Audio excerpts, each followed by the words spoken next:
주 예수 그리스도 이름으로 하나님 말씀 증거하겠습니다. 출애굽기 31장 1절부터 11절까지 말씀 읽겠습니다. 출애굽기 31장 1절. 여호와께서 모세에게 일러 가라사대 내가 유다 지파 홀의 손자여 우리의 아들인 브살렐을 지명하여 부르고 하나님의 신을 그에게 충만하게 하여 지혜와 총명과 지식과 여러 가지 재주로 공기한 일을 연구하여 금과 은과 노스로 만들게 하며 5절 보석을 깎아 물리며 나무를 새겨서 여러 가지 일을 하게 하고 6절 내가 또 단지파 아히사막의 아들 오홀리압을 세워 그와 함께 하게 하며 무릇 지혜로운 마음이 있는 자에게 내가 지혜를 주어 그들로 내가 네게 명한 것을 다 만들게 할지니 7절 곧 회막과 증거궤와 그 위에 속죄소와 회막의 모든 기구와 상과 그 기구와 정금 등대와 그 모든 기구와 분향단과 9절 번제단과 그 모든 기구와 물두멍과 그 받침과 제사직을 행할 때 입는 공교히 짠 의복 곧 제사장 아론의 성의와 그 아들들의 옷과 11절 관유와 성소의 향기로운 향이라 무릇 내가 네게 명한 대로 그들이 만들지니라. 우리의 신앙생활을 뭐라고 말할 수 있나 하면은 여러 가지로 표현할 수 있습니다만 출애굽기를 중심으로 해서 말한다면 그것은 바로 성전을 짓는 것이고 또 하나는 거룩한 제사장이 돼가지고 신령한 제사를 드리는 것이다 이렇게 말할 수 있습니다.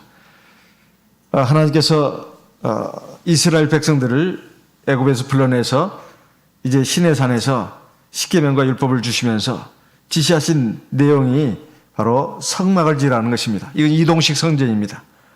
그리고 성막 안에 여러 가지 기구들을 만들라고 명령을 하셨습니다. 그리고 그 성소에서 이제 주동적으로 그 하나님께 그 제사를 드릴 일을 할 그런 사람, 이제 제사장을 이제 이제 제사장을 세우시고 이제 그런 일을 할 수 있는 사람을 지금 오늘 이제 하나님께서 명하셨습니다. 우리가 지금까지 출애굽기를 통해서 성막을 이렇게 지어라, 또 성막 안에 기구를 이렇게 만들어라, 그리고 그 제사장 입을 옷을 이렇게 만들어라. 제가 수십 년 동안 이 성경을 봐왔지만은 저보고 만들려면 잘 못 만들 것 같아요. 이거 어떻게 만들라는 것인가? 읽어도 앞에 읽다가 뒤로 읽다 보면 앞에 글자를 또 잊어버립니다. 저도 이게 수십 년간 그렇게 해왔는데, 그래서 이제 이것을 좀 메모를 해가면서 해도 이것을 어떻게 정말 만든다는 것인가? 그래서 이제 그 참고자료 도표를 보면, 이렇게 만드는 거구나. 이렇게 만드는 거구나. 이제 그걸 알 수 있는 정도였어요. 근데 이것을 갖다가 하나님이 지시를 해가지고 이걸 만들라고 임명을 받은 사람이 여기 두 사람이 나옵니다. 하나는 홀의 손자입니다. 홀의 손자 브살렐. 또 한 사람은 단지파 아히사막의 아들 오홀리압이라고 나온다 이 말이에요. 그래가지고 아마 이제 대표자겠죠. 근데 이 일을 이제 하게끔 했는데 하나님은 그 일을 하라고 지시만 한 게 아닙니다. 그 보면은 지혜와 총명과 지식, 그 재주를 주었다 이렇게 말씀하고 있습니다. 지혜와 지식과 총명 이걸 주었다 이 말이에요. 근데 그것을 어떻게 주셨나? 3절에 나와 있습니다. 하나님의 신을 그에게 충만하게 하여. 요즘 나오는 번역 성경을 보면 하나님의 영을 그렇게 되어 있습니다. 하나님의 영. 그러니까 성령이죠. 오늘 우리가 신약 성경에서 많이 보는 바로는 이제 하나님의 영, 즉 성령을 가리킵니다. 성령이 충만하게 해가지고 그런 지혜와 총명과 지식과 여러 가지 능력을 갖추겠다 이렇게 나오고 있습니다. 그리고 6절에 보게 되면 그 후반부에 무릇 지혜로운 마음이 있는 자에게 내가 지혜를 주어 그들로 내가 네게 명한 것을 다 만들게 할 것이라. 지혜로운 마음이 있는 자에게 내가 지혜를 주겠다. 이 무슨 말일까요? 지혜가 있는데 뭔 또 지혜를 준단 말일까요? 여기 보면 지혜로운 마음이라고 되어 있습니다. 이것은 성경 전체적인 관점에서 이해를 한다면은 하나님을 경외하는 믿음을 가진 사람이라고 말할 수 있습니다. 자문에 있는 바와 같이 하나님을 경외하는 것이 모든 지식의 근본이다. 이렇게 되어 있지 않습니까? 하나님을 경외하는 것이 모든 지혜의 근본이다. 그러니까 이게 지혜로운 마음을 가진 사람에게 내가 지혜를 준다는 것은 하나님을 경외하고 사랑하고 의지하는 사람, 이런 사람에게 하나님이 지혜를 준다는 거예요. 근데 그 앞서 3절에 보면은 하나님의 영을 충만하게 한다. 이건 다 같은 말입니다. 같은 말이에요. 하나님은 영이시잖아요. 성령이란 말이에요. 그러니까 하나님의 성령을 충만하게 부어주셔가지고 그로 하여금 지혜와 능력을 갖게 한다는 것입니다. 그래서 하나님의 지시하신 일을 다 할 수 있도록 했다. 그런 말입니다. 우리가 이제 믿음 생활을 하면서 이 예배 시간에도 여러 가지 말씀을 들을 때 마음이 좀 편할 때가 있는가 하면 부담될 때가 있습니다. 아니, 하나님 잘 믿고 안식일 지키고 그러면 하늘나라 간다고 들었는데 요즘 말씀을 들어보니까 십계명도 지켜야 되고 말씀도 순종해야 되고 이런 많이 많은데 참 이거 나 그런 줄 몰랐네. 부담되네. 이렇게 생각하는 분이 있어요. 이것은 신앙에 대해서 그리고 성경에 대해서 그동안 이해가 부족했다. 그리고 오해했다 하는 것입니다. 믿음으로 하나님 나라 가니까 맞아요. 믿음으로 가는 건 맞습니다. 그럼 어렸을 때 아이들한테 삼촌이 공부를 잘해가지고 그 우리나라에서 유명한 아주 최고의 대학을 들어갔는데 나도 어떻게 하면 저 삼촌처럼 그렇게 될 수 있어요. 이제 엄마한테 묻습니다. 네 삼촌 말이야. 그렇게 된 건 다 공부를 열심히 해서 그래. 공부 열심히 해. 그렇게 이제 엄마가 가르쳐 주잖아요. 그러면 너도 삼촌처럼 그래 최고의 대학에 들어갈 수 있어. 그 말이 틀린 말입니까? 맞는 말이에요. 공부 열심히 해야 된다. 근데 한번 생각해 보세요. 공부만 열심히 하면 됩니까? 그러면 우리나라에서 세계에서 최고의 대학에 들어갈 수 있냐 이 말이에요. 공부만 열심히 하면. 아니잖아요. 때가 되면 그 대학의 원서를 사야 되잖아요. 그리고 접수 시켜야 되잖아요. 그럼 시험 날짜 가서 시험도 봐야 됩니다. 그래가지고 일정 기준 점수 넘어서야 되잖아요.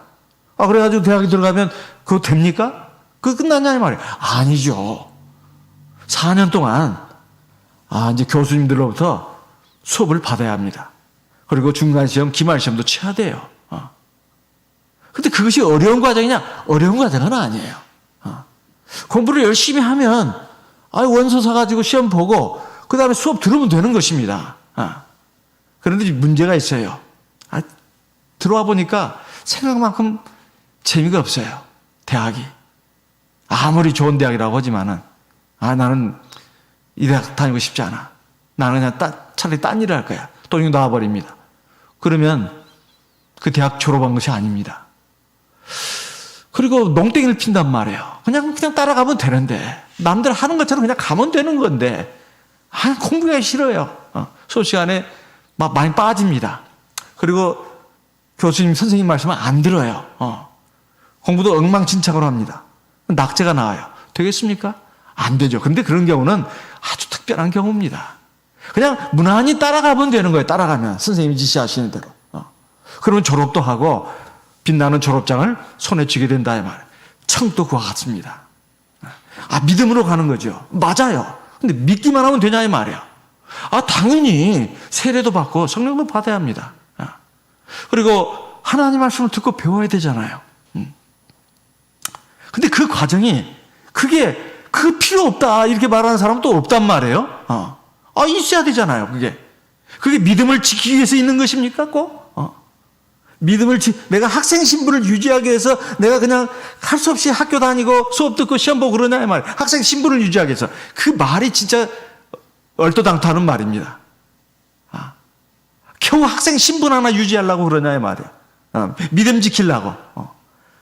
그것이 오버센스입니다. 자기가 항상 믿고 싶은 거, 이렇게 됐으면 좋겠다고 하는 것을 갖다가 생각하다 보니까 그 말씀만, 성경에 그 말씀만 눈에 톡톡 들어오는 거예요. 나머지 말씀은 개무시. 그냥 개무시하는 거예요. 그게 아니죠. 근데 그 하나님의 말씀들이 다 어렵냐? 어렵지 않아요. 하나님 말씀은 무거운 짐이 아니라고 되어 있잖아요. 요한일서 5장에 보면 하나님을 사랑하는 것은 이것이 곧 그의 계명을 지키는 것이라. 그의 계명은 조금도 무거운 것이 아니로다 그랬습니다. 아무것도 무거운 게 아니에요. 이미 그 대학에 들어갈 정도면 그냥 따라가면 되는 겁니다. 시험 볼 때 시험 보고 수업 잘 듣고 그러면 딱 졸업하는 거예요. 엉덩이에 뿔이 나지 않는 한, 농땡이 안 치고, 그리고 반항하지 않고, 막 친구들과 싸우고, 교칙을 어기고, 그러지 않는 한은 졸업하는 거예요. 우리 믿음 생활도 그렇습니다. 그냥 하나님이 말씀하시는 대로 그냥 따라가면 되는 거예요. 따라가면. 그러면 하나님이 우리를 어차피 택하셨어요. 그래서 우리를 구원하시기로 택하신 것이지 도중에 내치려고 택하신 거 아닙니다. 그래서 자꾸 믿음 생활을 갖다가 이 정상적으로 성경에 근거해서 생각을 하면 아무 문제가 없는데 사람들은 참 이 교만하고 어리석고 악해가지고 인간이 어떻게 다 그 법을 다 지키나 그래가지고 어떻게 구원 얻나 이런 그 마귀의 그 충동질에 넘어가는 거예요. 또 인간의 마음속에는 하나님에 대해서 그렇게 순종하려는 마음보다는 자기 마음대로 살고 싶은 그 욕구가 강합니다. 원래가. 그러니까 거기에 그냥 그 마귀가 사람의 눈을 어둡게 해가지고 엉뚱한 이론을 좁게 한다 이 말이야. 그래서 믿음으로 구원 얻는 것이고 은혜로 구원 얻는 것이지 무슨 뭐 계명을 지키고 하나님 말씀에 순종해서 가는 것이냐. 그런 게 아니다. 이렇게 사람을 속이는 겁니다. 그게 아니다 이 말이에요. 하나님께서 우리를 부르셔가지고 자기 백성으로 삼아주신 것은 하나님의 은혜입니다. 이건 우리의 행위가 아니에요. 그러니까 우리의 율법의 행위로 우리가 하나님 앞에 긍휼을 입고 우리가 물과 성령을 거듭나서 하나님 백성 된 게 아닙니다. 그때는 선한 행위가 필요가 없어요. 그냥 죄인입니다. 그냥 하나님의 긍휼과 자비로 은혜로 우리가 값없이 믿고 세례받으면 값없이 구원을 받은 거예요. 이건 구원의 시작입니다. 이제 그 구원의 죄악으로부터 구원받은 백성, 하나님의 백성이 된 후부터는 그 다음부터는 선한 행실이 있어야 된다 그 말이에요. 그러니까 죄로부터 구원받기 전에는 율법 행위로 구원받는 건 아니지만 이제 하나님의 은혜로 죄악으로부터 구원을 받고 난 후에는 선한 행실이 있어야 된다 이 말이에요. 근데 그것이 내 힘으로 되는 것이냐? 그게 아니다 이 말이에요. 그러면 나는 아무 노력도 안 했다 그 말은 아닙니다. 믿음이에요. 믿음으로 나를 도와주기 위해서 바로 성령이 있어야 된다 이 말이에요. 그래서 요한복음 3장 3절로 5절에 물과 성령으로 거듭나지 않으면 하나님 나라에 들어갈 수 없다는 말은 그 물은 바로 세례 아닙니까? 그 다음에 성령을 왜 또 받지 않으면 하나님 나라 못 들어간다고 했습니까? 성령 받으면 그냥 그 순간 하나님 나라 들어간다? 그 순간 죽으면서 하나님 나라 밥 들어가죠. 그런데 성령을 받아야 이 인생의 광야기를 쭉 하면서 우리가 약하기 때문에 어리석기 때문에 하나님 말씀을 순종하는 것도 있지만 순종 못하는 것도 많잖아요. 그러니까 우리가 성령을 받아야만 성령으로 기도를 해야 성령이 도와주신다 이 말 나를 하나님 말씀을 지킬 수 있도록 순종할 수 있도록 그리고 또한 또 성령으로 기도하면서 우리가 지키지 못하는 것이 하나님 앞에 죄가 됩니다. 그러면 또 성령을 의지해서 우리가 회개 기도를 한다 이 말이야. 그러면 그때 왜 물세례를 왜 받아야 되느냐? 그 물이 바로 예수님의 피입니다. 우리가 물세례 받은 그 물이 예수님의 피예요. 그러니까 우리가 성령을 의지해서 회개 기도를 또 합니다. 그러면 그 물세례 받은 사람만이 그 물이 바로 예수님 피가 돼가지고 또 작동을 한단 말이에요. 내 죄를 또 씻어주는 거예요. 성령을 왜 받아야 되느냐? 하늘나라 들어가는 차표니까 그 말 맞습니다. 근데 차표만 의미가 있는 게 아니고 내가 이 세상 육신을 가지고 사는 동안에 내가 천사가 된 것도 아니고 내 안에 죄성이 없어진 것도 아니고 내 옛사람 기질 그대로 있단 말이에요. 이런 상태로는 하나님 말씀을 제대로 지키기가 어렵습니다. 그래서 우리가 성령 기도를 왜 해야 되나? 성령이 있어야만 성령 기도하는 거 아닙니까? 성령 기도를 해야 내 안에 있는 못된 성질, 성격 이것도 고칠 수가 있습니다.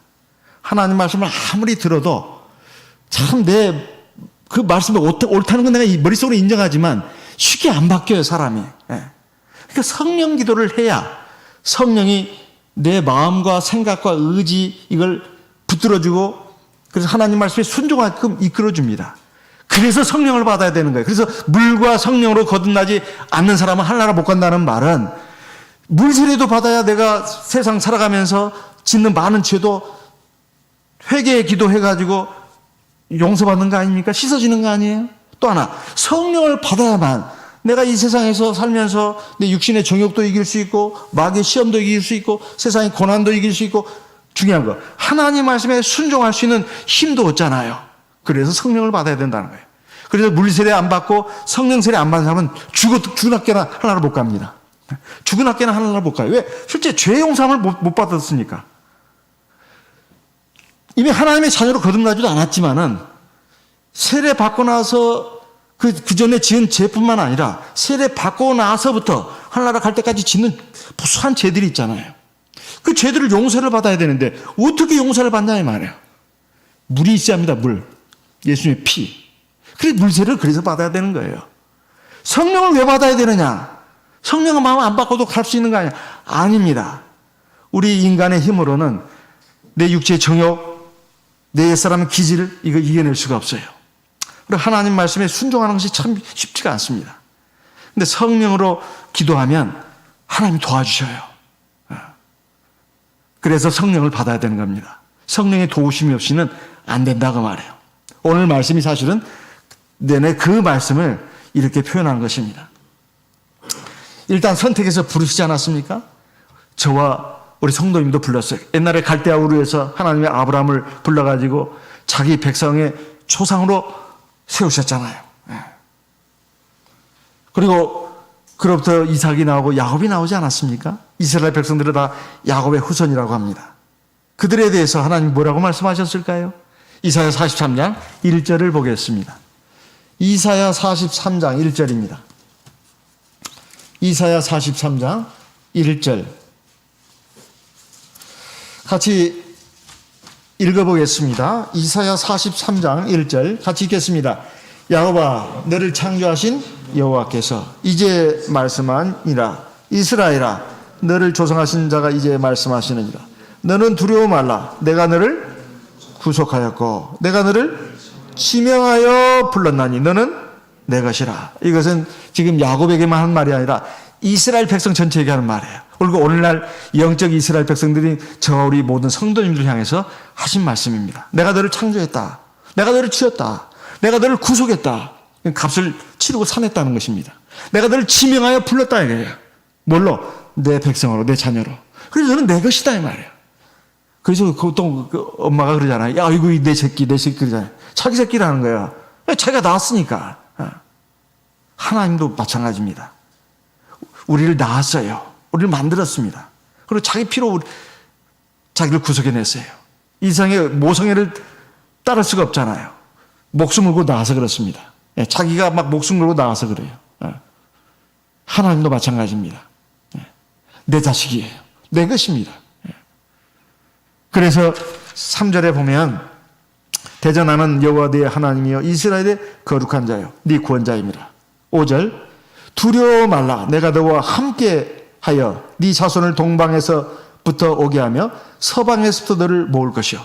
그러니까 하나님은 동방에서부터 먼저 부른다는 거잖아요. 중국, 한국, 일본 여기서부터 시작해가지고 지금 이 복음이 저 서방 세계까지 전파되게 했지 않습니까?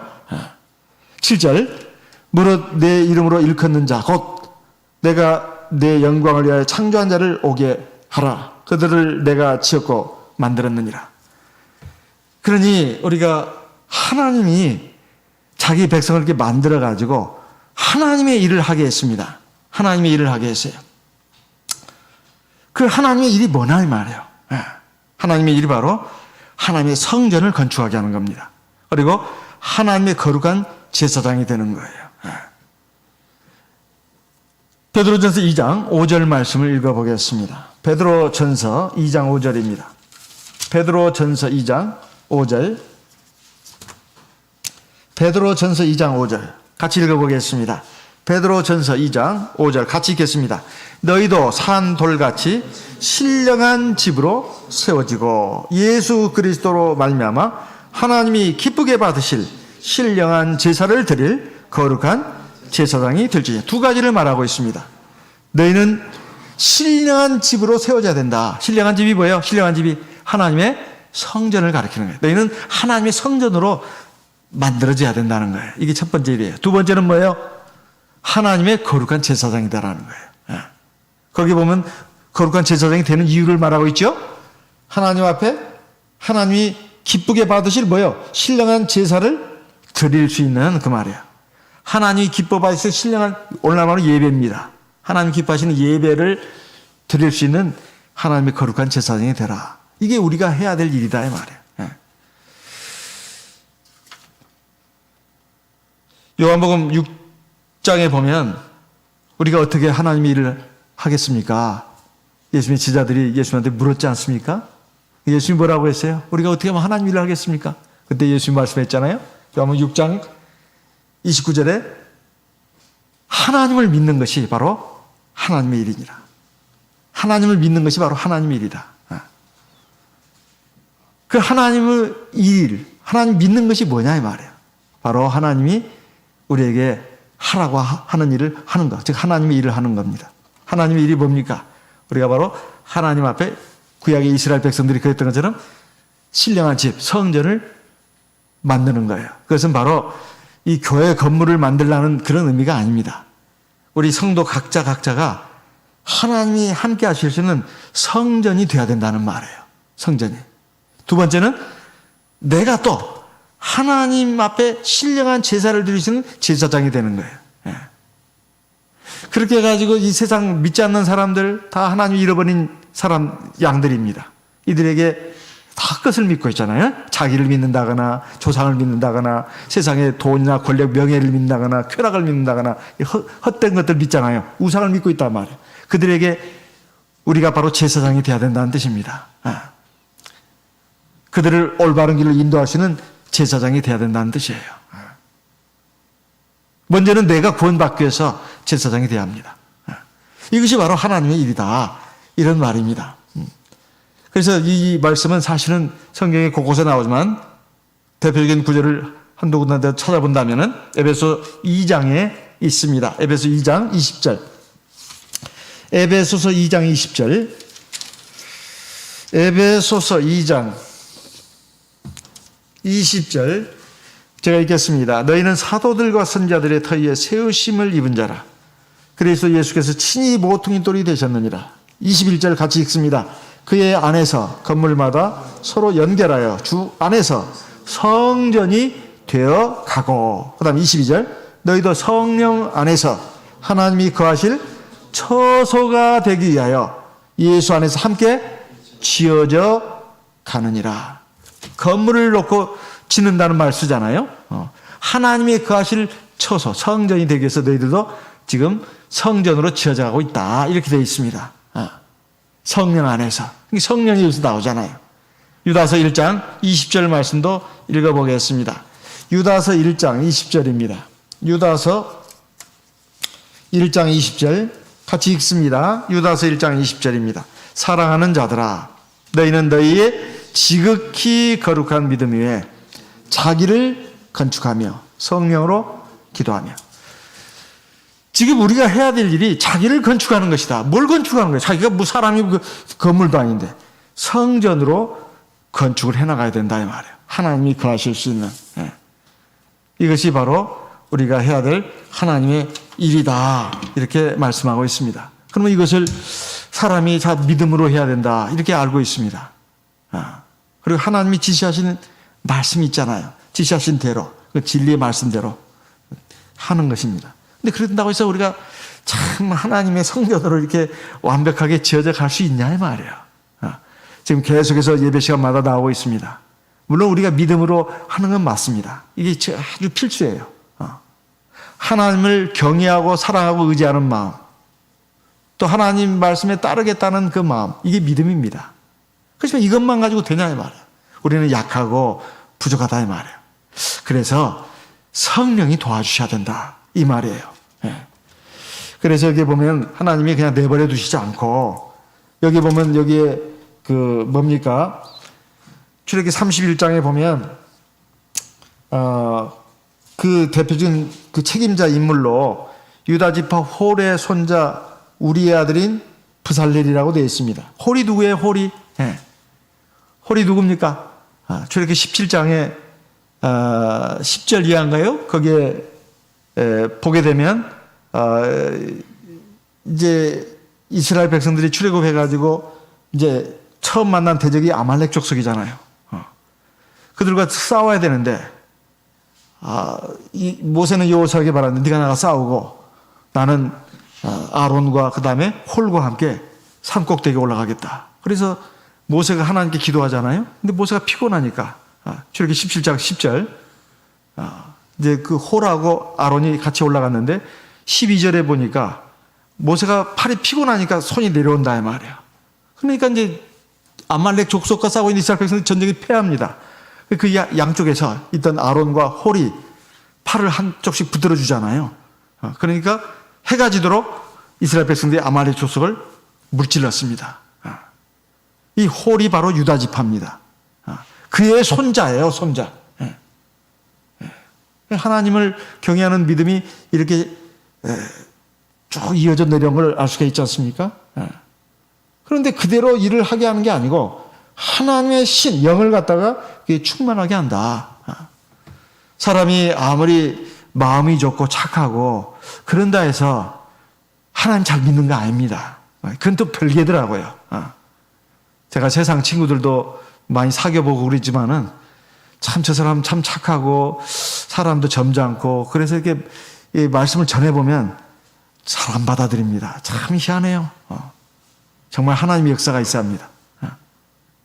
근데 뭔가 좀 성격이 좀 유별나다 싶은 사람인데 희한하게 받아들이는 경우도 있어요. 그래 교회 들어와가지고 세례도 받고 성령도 받고 그런 경우도 있습니다. 그러니까 사람이라고 하는 것이 그렇게 그 겉모습만 보고 참 착하고 저 사람이 점잖고 예의도 바르고 그런다 해서 그거 믿으면 안 됩니다. 그거 믿으면 안 돼요. 사람은 굉장히 연약한 존재예요. 교회 안에서도 마찬가지입니다. 교회 안에서도 사람은 좋은데 믿음이 시원찮은 분도 있고 성격이 조금 유별난데 믿음은 그런 대로 아직은 다 부족합니다. 다 불완전해요. 하여튼 그 기도도 열심히 하고 그런 분들도 있어요. 기도 열심히 하고 그런 분들이 꼭 성격이 꼭 좋은 것도 아니에요. 그것도 문제가 있습니다. 신앙은 좋은 것 같은데 아직 좀 문제가 다듬어져야 할 부분이 있는 거죠. 근데 문제는 둘 중에 누가 앞으로 더 가능성이 있느냐 봤을 때 그래도 기도 많이 하고 하나님 말씀에 전념하는 분이 이 다듬어질 가능성이 많습니다. 다듬어질 가능성이 많아요. 근데 이 기본이 굉장히 중요합니다. 기본이. 근데 중요한 것이 바로 성령이에요. 성령이 그 마음을 감화시키는 거예요. 그래가지고 자기 부족한 점도 깨닫게 하고 내가 이거 이러면 안 되겠다 해서 또 기도해서 이제 기도하면 성령이 막 그 마음에 훈집을 막 불어넣어 줍니다. 마음도 유들유들해져요. 이게 자꾸 바뀝니다. 이 성령의 역사예요. 그게. 그래서 이 성령이 충만해야 한다 이 말이에요. 그러면 하나님께서 함께 하십니다. 스가랴 4장 6절에 보면 이게 사람의 힘으로 되는 것도 아니다. 이제 하나님의 성전을 세워야 되는데 참 힘든 이 과정이 있을 때 다 이스라엘 백성이 낙담했잖아요. 바벨론 포로에서 이제 이스라엘 고토로 들어와 가지고 지나보니 큰 방해 세력도 많고 사실 외형적인 성전입니다. 근데 우리 개인적인 그 심령의 성전을 세우는데도 마찬가지예요. 사람은 다 자기 나름대로 다 부족한 점이 있고 문제가 있습니다. 참 쉽지가 않아요. 그런데 성령이 역사하시면 가능하다 이 말이에요. 이게 하나님의 신으로만 된다고 스가랴 4장 6절에 말씀하고 있지 않습니까? 오직 나의 신으로 된다 이렇게 되어 있습니다. 데살로니가전서 5장 23절, 24절 말씀도 읽겠습니다. 데살로니가전서 5장 13절, 23절 같이 읽겠습니다. 데살로니가전서 5장 23절 같이 읽습니다. 평강의 하나님이 친히 너희로 온전히 거룩하게 하시고, 이거 중요한 말씀이에요. 하나님이 우리를 거룩하게 하시는 거예요. 근데 내가 가만히 있으면 하나님이 거룩하게 하신다, 그 말은 아닙니다. 내가 하나님이 말씀하신 대로 그냥 따라가면, 성령과 진리를 이렇게 그냥 따라가면 하나님이 나를 이렇게 거룩하게 해주신다, 그 말이에요. 그래서 너희 온 영과 혼과 몸이 우리 주 예수 그리스도 강림하실 때 흠없게 보존되기를 원하노라. 24절도 읽겠습니다. 너희를 부르시는 이는 미쁘시니 그가 또한 이루시리라. 하나님께 우리를 자기 백성으로, 자기 자녀로 부르시고 삼아주셨습니다. 이제 하나님의 자녀다운 자녀, 하나님의 백성다운 백성, 하나님이 거하실 수 있는 성전으로 우리를 만들어 가시겠다고 하나님이 약속해 주셨어요. 우리는 따라가면 된다, 이 말이에요. 자꾸 엉뚱한 생각하지 말고, 나는 자신 없어요. 그 말 할 필요 없습니다. 그냥 따라가면 되는 거예요. 믿고 하나님께 예배 드리고 기도하고 하나님 말씀 잘 듣고 그러면은 나도 알게 모르는 사이에 그냥 내가 다듬어져 가는 거예요. 그냥 막 잠 안 자고 막 뭐 그냥 어디 가서 막 생똥을 싸가면서 그렇게 해라, 그 말이 아닙니다. 그냥 하나님이 하라고 하는 대로 그냥 순순히 따라가면 된다, 그 말이에요. 로마서 8장 3절 4절 말씀도 읽겠습니다. 로마서 8장 3절 4절. 로마서 8장 3절. 율법이 육신으로 말미암아 연약하여 할 수 없는 그것을 하나님은 하시나니. 4절 같이 읽습니다. 육신을 좇지 않고 그 영을 좇아 행하는 우리에게 율법의 요구를 이루어지게 하려 하심이니라. 예. 그래서요 26절을 건너뛰겠습니다. 26절. 이와 같이 성령도 우리 연약함을 도우시나니. 우리가 마땅히 빌 바를 알지 못하나 오직 성령이 말할 수 없는 단식으로 우리를 위하여 친히 간구하시느니라. 우리 연약함을 도와서 우리가 할 수 없는 그 하나님의 말씀, 계명을 갖다가 율법을 지킬 수 있도록 해주신다는 것입니다. 하나님 말씀하셨어요. 저는 못 믿겠어요. 그런 거 믿음이 없는 것입니다. 믿음을 가지고. 그래서 우리가 성령 기도를 해야 돼요. 이렇게 말씀을, 구원관에 대한 말씀을 제대로 알고 나면, 그래서 성령을 받아야 되는구나. 그래서 성령 기도를 그렇게 해야 되는구나. 그걸 깨달았다고 하는 분들이 적지 않습니다. 전에는 왜 성령 기도를 해야 되는지도 몰랐는데, 이제는 알것이유. 그분은 충청도 신장가 봐요. 알것이유 하는 거 보니까. 그러니까 하나님의 성령을 받아서 그냥 가만히 있고 그러면 안 됩니다. 성령을 받았으면 성령 기도를 해야 된다, 이 말이에요. 성령 기도를. 그러면 성령 기도 가운데는 우리가 전에 우상 숭배자들과 같은 그런 저차원의 신앙을 가질 때는 다 욕심으로 구하는 것밖에 없었잖아요. 이거 해 주십시오, 저거 해 주십시오. 다 욕심으로 구하는 것밖에 없었어요. 그런데 신앙이 이제 초보 단계를 벗어나면 욕심으로 구하는 것에서 넘어섭니다. 이제는 하나님께 감사할 줄도 알고요. 그 다음에 회개할 줄도 압니다. 이게 참기 변화예요, 이게. 하나님께 감사하는 것도 이제 기도의 내용으로 이제 들어갑니다. 신앙이 이제 제대로 가고 있다는 거예요. 그러면 내가 욕심으로 구하지 않는 것은 이제 안 구해도 된다는 말이야? 그건 아닙니다. 사실은 그 안 구해도 하나님이 내 마음을 다 알고 있어요.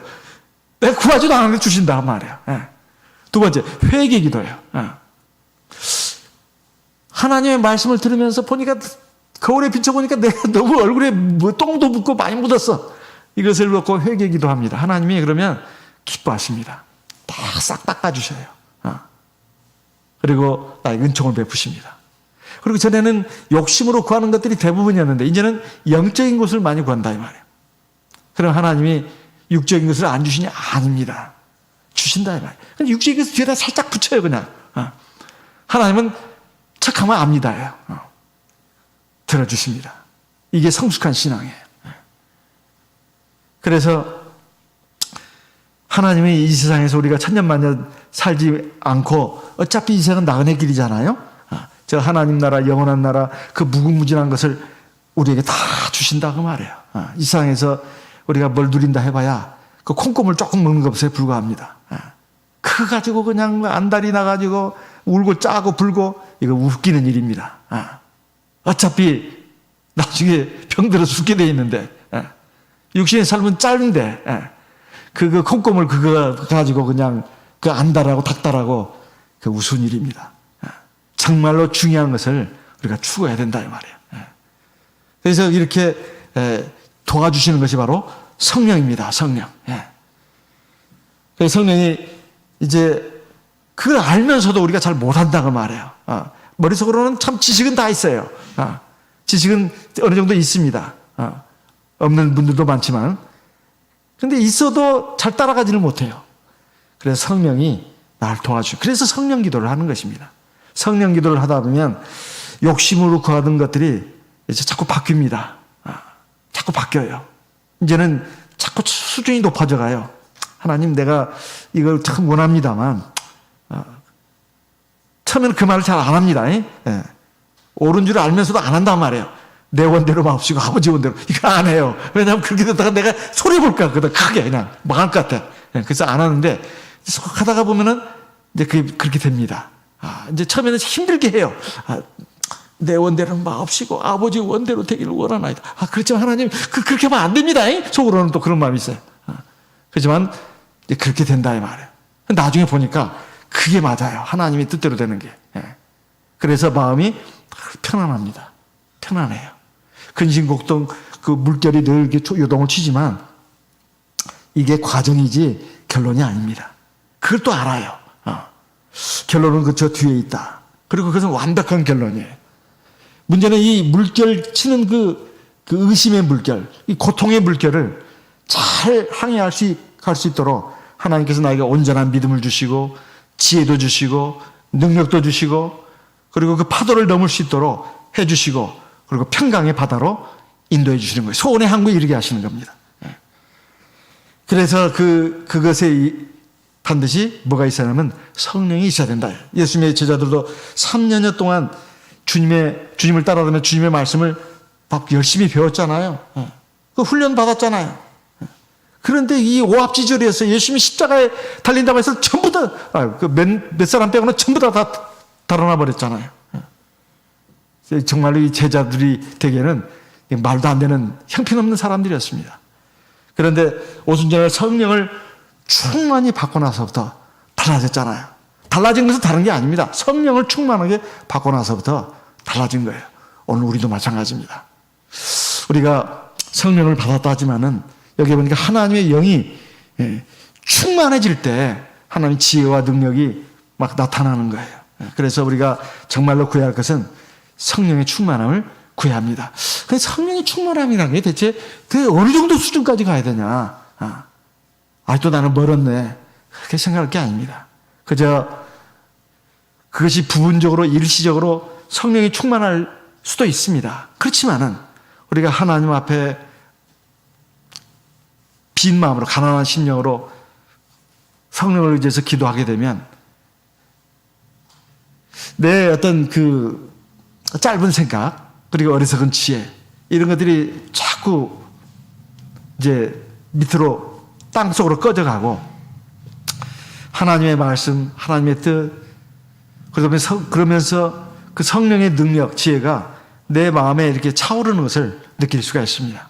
그리고 어느 순간 보면 나도 모르는 사이에 내가 성령이 충만한 상태가 된다 이 말이야. 물론 그러다가 또 성령의 물이 빠질 수도 있죠. 그런데 그런 걸 생각할 필요는 없습니다. 어쨌든 하나님의 성령이 나에게 충만하게 해주십시오. 이렇게 구하면 하나님이 그 소원을 안 들어주실 리가 없습니다. 문제는 우리가 그걸 구하지 않는다는 거예요. 그것은 오르지 못할 산이다. 그렇게 생각하면 안 됩니다. 오르지 못할 산은 하나님이 우리 보고 오르라고 하는 그런 하나님은 아닙니다. 우리가 성령의 충만을 구하라고 분명히 하나님이 우리에게 말씀하지 않습니까? 에서도 분명히 말씀하고 있습니다. 그렇다면 우리가 성령의 충만을 구할 때 하나님이 우리에게 지혜와 능력도 주십니다. 성경에 보면 대표적인 인물로 요셉을 우리가 늘 듣고 있습니다. 창세기 41장에 보면 38절에 바로 왕이 이와 같이 하나님의 신의 충만한 삶을 어디서 볼 수 있겠느냐. 창세기 41장 38절에 보면 나와 있습니다. 하나님의 신에 감동한 사람을 우리가 어찌 얻을 수 있겠느냐 이렇게 되어 있습니다. 그리고 모세가 이제 자기의 임무를 다 마치고 하나님의 뜻을 따라서 이제 부르심을 받아서 떠나기 직전에, 이 세상을 떠나기 직전에 마지막으로 여호수아에게 안수를 하지 않습니까? 신명기 34장 9절의 말씀이에요. 신명기 34장 9절에 보면, 신명기 34장 9절에 보면 모세가 여호수아에게 안수하니까 지혜의 신이 충만하게 임했습니다. 그 모세의 안수를 받은 여호수아가 하나님의 성령에 의해서 지혜와 능력을 받은 거예요. 그 힘으로 그 많은 이스라엘 백성을 이끌고 가나안으로 들어간 거 아닙니까? 사람의 힘으로 할 수 있는 게 아닙니다. 또 다니엘에 대해서도 우리가 늘 알고 있지 않습니까? 다니엘 4장 18절에 보면 하나님의 신이, 하나님의 신들의 영이 이 사람 안에 가득하다. 그래서 이렇게 그 남이 꾼 꿈도 밝혀내고, 그 느부갓네살 왕이 어떤 그 신상을 갖다가 봤는데 그걸 갖다가 그대로 밝혀내고 그 뜻도 풀이해주지 않았습니까? 그건 하나님이 그에게 그 꿈도 보여주시고 그 뜻도 풀이해 주셨잖아요. 그런 일을 갖다가 기억하고서 한 말 아니겠습니까? 그래서 이제 느부갓네살 왕이 이제 개인적으로 일어날 그 일에 대해서 또 꿈을 꿨는데 그 꿈을 갖다가 다니엘이 풀어줬는데 그 다니엘에 대한 평가가 18절입니다. 내 나라 모든 박사가 능히 그 해석을 내게 알게 하지 못하였으나 너는 능히 할 것이다. 이는 거룩한 신들의 영이 네 안에 있습니다. 다니엘이 무슨 개인적으로 무슨 학교 공부를 많이 해가지고 또 IQ가 뛰어나가지고 그런 그 능력을 가진 게 아니라 하나님의 성령의 그 능력이 함께했기 때문에 이렇게 신기한 일을 해낼 수 있었다는 거죠.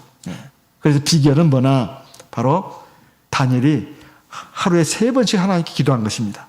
다니엘 6장 10절에 보면 다니엘을 모함한 그 사람들에 의해서 이제 큰 위기를 만나게 되었는데 다니엘은 그걸 알고도 집으로 돌아가서 예루살렘을 향해서 난 그 창을 향해서 다니엘 6장 10절입니다. 매일 하던 대로 이렇게 되어 있습니다. 매일 이게 중요한 거예요. 매일 하던 대로 하루에 3번씩 기도했다.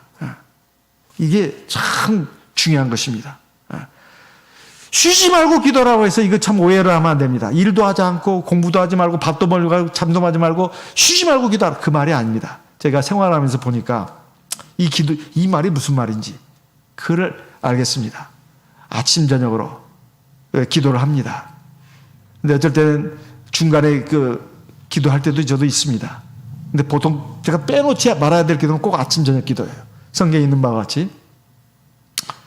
근데 어느 날 보면 너무 피곤해가지고 기도를 좀 도저히 좀 못하고 너무 바빠서 못할 때가 있습니다. 안 좋습니다. 확실히 안 좋아요. 그게 쉬는 겁니다.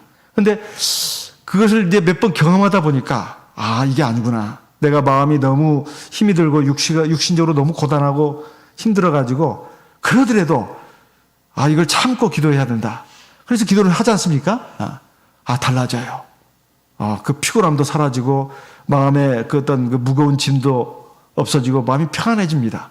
그리고 하나님이 함께 하시는 것을 느낄 수가 있어요. 그리고 또 체험하게 됩니다. 쉬지 말고 기도하라는 것은 아침 저녁으로 기도하는 분들, 어떤 분은 이제 그렇게 못하고 아침마다 기도하는 분도 있고 저녁마다 기도하는 분이 있을 거예요. 근데 어떤 사정 때문에 그 하루에 한 번 혹은 2번 혹은 3번 기도하는 분들, 그 정해진 대로 계속 하는 거, 도중에 끊지 않는 거, 이게 쉬지 않고 기도하는 것입니다. 쉬지 않고 기도한다 해서 하루 24시간 기도하는 걸 쉬지 않고 기도한다는 것이 아니고, 그 말이 아니고 다니엘처럼 자기가 정해진 대로 하루에 이 사람은 3번 기도했습니다.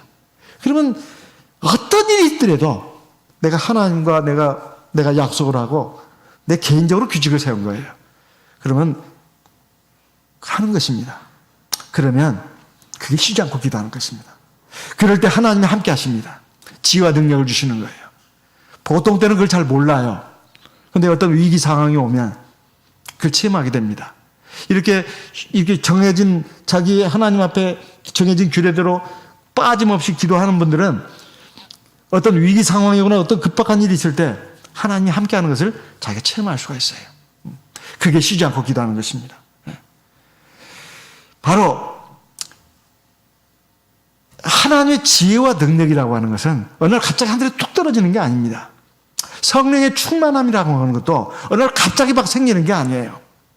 이렇게 쉬지 않고 하루 24시간이 아니고 아까 말한 대로 정해진 대로 그것도 충분히 이렇게 기도를 하면 성령이 충만해집니다. 물론 그 한두 달 하루 이틀 해가지고 된다는 말은 아니에요. 이렇게 쭉 하다 보면 이 기도가 계속 향상되는 걸 느낄 수가 있어요. 자기도 느끼고 남도 느낍니다. 그러면은 이제 하나님의 능력으로 내가 아름다운 하나님의 성전이 돼가는 거예요. 하나님 나와 함께 하시는 거죠. 아이고, 나 너 집에 가서 살아도 되겠다. 우리가 어떤 집에 가면 집이 막 크고 막 화려한 집은 아니더라도 깨끗하고 정갈하게 되어 있는 집은 보면 아이고 들어가면 기분이 좋잖아요. 아유, 나 이 집에 살고 싶네. 그러잖아요. 하나님도 마찬가지입니다. 진짜 깨끗한 집이어야 돼요. 그리고 하나님이 기뻐하시는 거룩한 제사장이 되는 거예요. 이것도 하나님의 성령의 능력으로 되는 것입니다. 나에게는 믿음만 있으면 되는 거예요. 그 믿음은 하나님을 경외하고 사랑하고 의지하고 순종하겠다는 마음입니다. 그럼 성령이 함께 하시는 거예요. 그리고 진리의 말씀대로 우리를 이끌어 가시는 것입니다. 이렇게 해서 우리가 하나님이 가시는 거룩한 성전이 되고 신령한 제사장이 되는 하나님의 일을 충분히 할 수가 있습니다. 저와 여러분 진짜 하나님께 복받은 사람들입니다. 세상 사람들은 자기 의지와 노력으로 그 믿음 생활을 해야 합니다. 근데 그것을 너무 힘들어하니까 믿으면 된다고, 은혜만으로 된다고 이렇게 참 이런 말로 사실 잘못 인도하는 거죠. 나중에 시험 보는 날 그 엉뚱한 답안 쓰게 돼 있습니다. 탈락입니다. 하나님이 가르쳐 주신 대로 가면 되는 거예요. 근데 그것이 어려운 게 아니다는 거예요. 어려운 게 아니에요. 우리가 정말 순전한 믿음과 겸손하고 착한 마음으로 순종해서 가면 다 되게 돼 있습니다. 너무 어렵게 생각할 일이 아닙니다. 우리 이 시간 들으신 하나님 말씀을 마음에 새기면서 기도하도록 하겠습니다. 내와 내 자신의 내 가족의 구원을 위해서, 우리 교회를 위해서, 또 이 나라 이 민족을 위해서도 기도하는 시간 갖도록 하겠습니다. 성령으로